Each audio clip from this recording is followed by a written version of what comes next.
जय श्री कृष्णा। आइए जानते हैं एकादशी व्रत का पारण कब करें, कैसे करें एवं पारण में सबसे पहले क्या खाएं। एकादशी के व्रत को समाप्त करने को पारण कहते हैं। एकादशी व्रत के अगले दिन सूर्योदय के बाद पारण किया जाता है। एकादशी व्रत का पारण द्वादशी तिथि समाप्त होने से पहले करना अति आवश्यक है। यदि द्वादशी तिथि सूर्योदय से पहले समाप्त हो गई हो तो एकादशी व्रत का पारण सूर्योदय के बाद ही होता है। द्वादशी तिथि के भीतर पारण न करना पाप करने के समान होता है। एकादशी व्रत का पारण हरिवासर के दौरान भी नहीं करना चाहिए। जो श्रद्धालु व्रत कर रहे हैं उन्हें व्रत तोड़ने से पहले हरिवासर समाप्त होने की प्रतीक्षा करनी चाहिए। हरिवासर द्वादशी तिथि की पहली 1/4 अवधि है। व्रत तोड़ने के लिए सबसे उपयुक्त समय प्रातः काल होता है। व्रत करने वाले श्रद्धालुओं को मध्याह्न के दौरान व्रत तोड़ने से बचना चाहिए। कुछ कारणों की वजह से अगर कोई प्रातः काल पारण करने में सक्षम नहीं है तो उसे मध्याह्न के बाद पारण करना चाहिए। कभी-कभी एकादशी व्रत लगातार 2 दिनों के लिए हो जाता है। जब एकादशी व्रत 2 दिन होता है तब स्मार्ट परिवारजनों को पहले दिन एकादशी व्रत करना चाहिए। दूसरे दिन वाली एकादशी को दूजी एकादशी कहते हैं। सन्यासियों, विधवाओं और मोक्ष प्राप्त के इच्छुक श्रद्धालुओं को दूजी एकादशी के दिन व्रत करना चाहिए।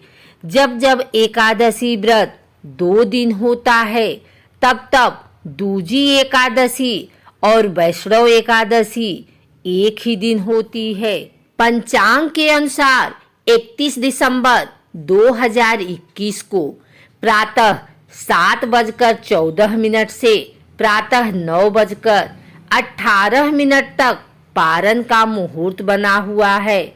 इस दिन द्वादशी तिथि के समाप्त होने का समय प्रातः 10:39 है।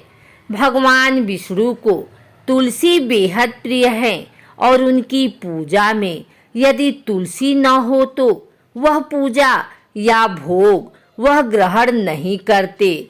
इसलिए भगवान विष्णु के किसी भी व्रत में तुलसी का प्रयोग जरूर करें और एकादशी व्रत के पारण के लिए भी आप तुलसी पत्र को अपने मुख में डालकर पारण कर सकते हैं।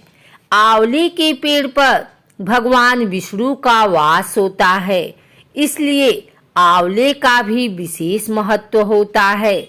एकादशी व्रत का पारण आंवला खाकर करने से अखंड सौभाग्य, आरोग्य और संतान सुख की प्राप्ति होती है। एकादशी व्रत के पारण में चावल जरूर खाना चाहिए। एकादशी व्रत के दिन चावल खाना मना होता है, लेकिन द्वादशी के दिन चावल खाना उत्तम माना जाता है। मान्यता है कि इस दिन चावल खाने से प्राणी रेंगने वाले जीव की योनि में जन्म पाता है, लेकिन द्वादशी को चावल खाकर व्रत का पारण करने से इस योनि से मुक्ति मिल जाती है। सेम को कफ और पित्त नाशक माना गया है और व्रत पारण के लिहाज से भी यह उत्तम माना गया है। ऐसे में सेम धार्मिक और स्वास्थ्य के हिसाब से बेहतर पारण भोज्य माना गया है। व्रत पारण में जो भी भोजन पकाया जाता है उसमें घी का प्रयोग करना चाहिए। गाय के शुद्ध घी से ही व्रत के पारण का भोजन बनना चाहिए। घी को सबसे शुद्ध पदार्थ माना गया है और ये सेहत के लिए भी अच्छा होता है। पारण करते समय कुछ चीजों का प्रयोग भोजन में भूल कर भी नहीं करना चाहिए। मूली, बैगन, साग, मसूर दाल, लहसुन, प्याज आदि का पारण में प्रयोग निषेध है। बैगन पित्त दोष को बढ़ाता है और उत्तेजनावर्धक होता है। वहीं मसूर की दाल को अशुद्ध माना गया है। मूली की तासीर ठंडी होती है, इसलिए यह व्रत के ठीक बाद सेहत के लिए सही नहीं होती।